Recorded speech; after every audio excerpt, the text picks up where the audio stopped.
నమస్కారం అండి. నేను ప్రాజెక్ట్ డైరెక్టర్ డిడబ్ల్యూఎంఏ ఎన్టీఆర్ డిస్ట్రిక్ట్, అలాగే డివిఓ గారు, ఏపీడీ గారు, తర్వాత సామాజిక తనిఖీ ఎస్ఆర్పి అండ్ వారి డిఆర్పి, అదర్ సిబ్బంది, అలాగే ఎంసీసీ సిబ్బంది, మండల పరిషత్ సిబ్బంది అందరికీ, ప్రజాప్రతినిధులకు, మీడియా మిత్రులందరికీ నమస్కారం తెలియజేసుకుంటూ, విస్సన్నపేట మండలంలో 17వ విడత సామాజిక తనిఖీ ఈరోజు ప్రజావేదిక నిర్వహించడం జరిగింది.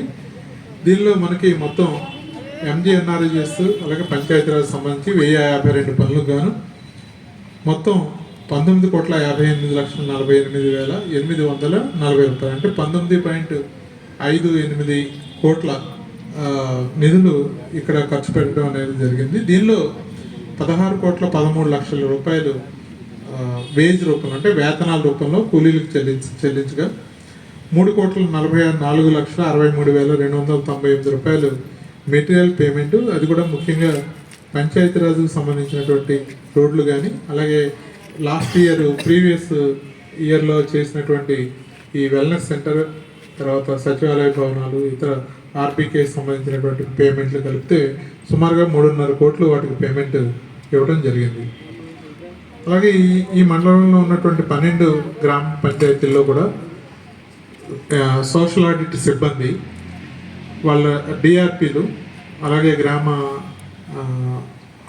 సోషల్ ఆడిట్ వర్కర్సు అందరూ కూడా గ్రామాల్లో ప్రతి వేజ్ సేకరణ కలిసి జరిగినటువంటి పనులను, అలాగే వారు పొందినటువంటి వేతనాలు, మెటీరియల్ పనులు అయితే ఆ రోడ్లు కానీ లేకపోతే భవనాలకు సంబంధించి ఏ విధంగా జరిగిందనేది వారు ప్రజల నుంచి ప్రత్యక్షంగా వారి నుంచే ఆ ఒపీనియన్స్ అనేవి ఏ విధంగా జరిగిందనేది కొలతలు కానీ ఇవన్నీ కూడా తీసుకుని ఎక్కడైతే లోటుపాట్లు ఉన్నాయనేది అవన్నీ కూడా వాళ్ళు రికార్డ్ చేసి ఈరోజు ప్రజావేదికకి ఇవ్వడం జరిగింది. అయితే ఇక్కడ మొన్నటి వరకు ఎమ్మెల్సీ కోడ్ ఉండటం వల్ల గ్రామ సభలు అనేవి జరగలేదు.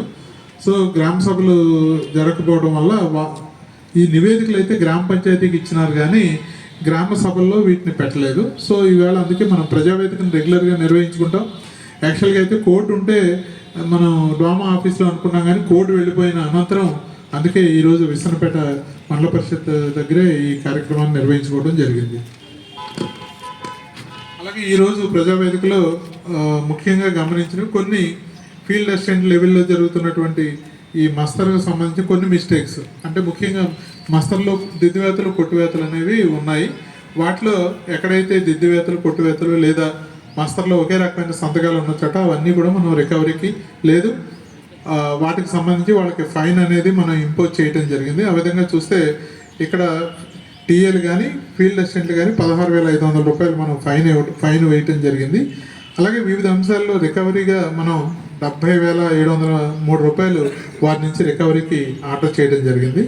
ఇది కాకుండా మనకి ముఖ్యంగా ఈ బిల్డింగ్కి సంబంధించి చేసిన వర్క్స్లో ఒక చిన్న పొరపాట్లు అనేవి ఇక్కడ గమనించడం జరిగింది. ఒక భవనానికి చేయవలసిన పేమెంట్ ఇంకొక భవనానికి చేయటం వల్ల పంచాయతీరాజ్లో సుమారుగా అది 8,35,000 రూపాయలు మనం డివిఓ గారి ఎంక్వైరీకి, అంటే దుర్వినియోగం అని చెప్పలేం, కానీ ఒక హెడ్లో చేయవలసిన పేమెంట్ ఇంకొక హెడ్లో బెనిఫిషరీ అయితే ఎవరైతే నిర్మాణం చేశారో ఈ 3, అంటే ఆర్బీకే కానీ వెల్నెస్ సెంటర్ కానీ చేసిన వెండర్ ఒకళ్ళే, కానీ మనకి ఏంటంటే టెక్నికల్గా ఒక బిల్డింగ్కి వెళ్ళవలసిన అమౌంట్ ఇంకో బిల్డింగ్కి వెళ్ళడం అనేది జరిగింది. దాన్ని అది సుమారుగా 8,35,000 ఉంది. అది డివిఓ గారిని ఎంక్వైరీ చేసి అది ప్రాపర్గా ఆ వెండర్కి దేనికైతే చేరిందనేది మనం కూడా ఎంక్వైరీ చేసుకుని అది నిర్ధారణ చేసుకోవాల్సి ఉంది. దాన్ని అదొకటి మేజర్ మిస్టేక్ అనేది కనిపిస్తుంది.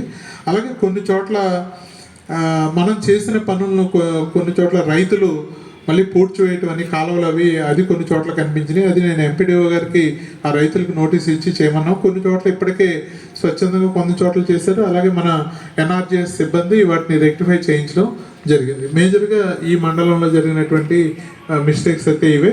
కానీ ఇంకా మనం రాబోయే రోజుల్లో చేయవలసినటువంటి కార్యక్రమాలు ఇంకా చాలా ఉన్నాయి. ఎందుకంటే ఇంకా ఈ మనకు సీజన్ బిగిన్ అవుతుంది, చాలామందికి ఉపాధి చూపించవలసిన ఆవశ్యకత ఉంది. అలాగే రేపు ఏప్రిల్ నుంచి మళ్ళీ మెటీరియల్ పనులు మనకి మళ్ళీ సీసీ రోడ్స్ కానీ, అలాగే క్యాటిల్ షెడ్స్, హార్టికల్చర్ ఇవన్నీ కూడా చేయవలసి ఉంది. ఈ మండలంలో ఒక ముఖ్యమైన అంశం ఏంటంటే గమనించవలసింది, హార్టికల్చర్ సంబంధించి కార్యక్రమం బాగా జరిగిందనేది నాకు సోషల్ ఆడిట్ సిబ్బంది ద్వారా కూడా అలాగే బయట నుంచి కూడా వినిపిస్తుంది. హార్టికల్చర్ బాగా చేశారు. భవిష్యత్తులో కూడా మనం ఉపాధి హామీని వ్యవసాయానికి అనుసంధానం చేయాలనేది మన గౌరవ పంచాయతీరాజ్ శాఖ మంత్రులు కానీ ముఖ్యమంత్రి గారు చెప్తున్నటువంటి అంశాన్ని ఈ మండలంలో మనం బాగా అమలు చేయొచ్చు. వ్యవసాయాన్ని హార్టికల్చర్కి, వ్యవసాయం మీన్స్ ఇక్కడ హార్టికల్చర్ని కూడా మనం కలుపుకుంటే ఈ మండలంలో మంచి స్కోప్ ఉంది. అలాగే ఎక్కువ మంది చిన్న సన్నకారు రైతులు కూడా ఉన్నారు ఈ మండలంలో.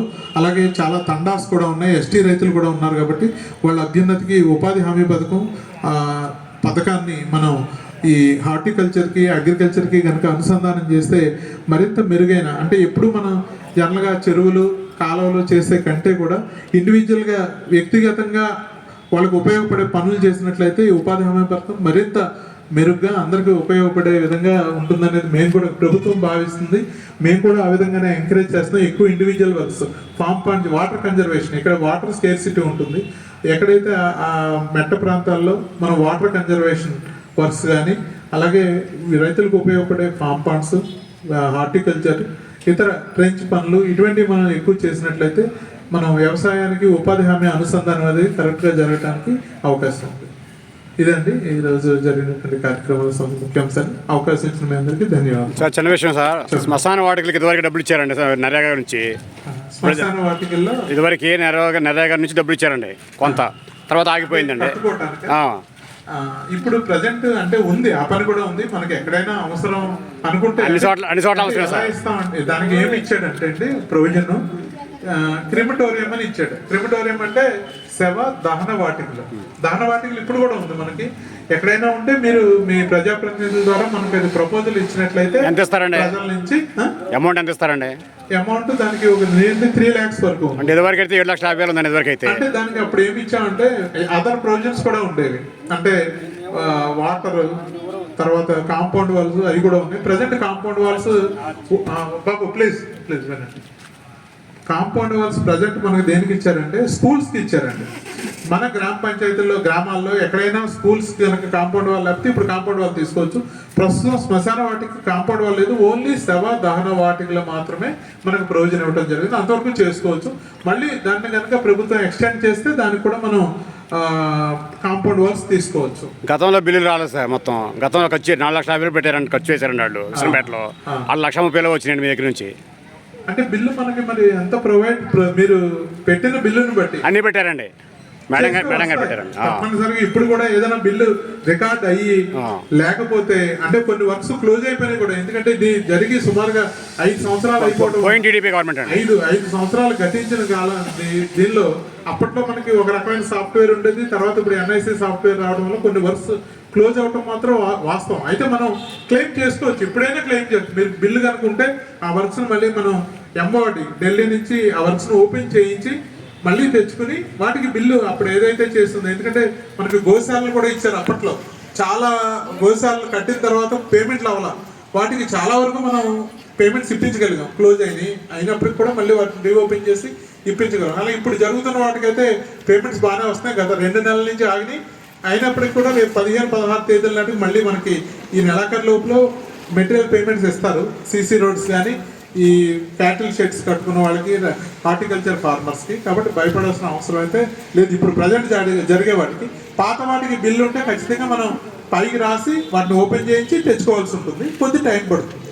ఓకేనండి, థ్యాంక్ యూ.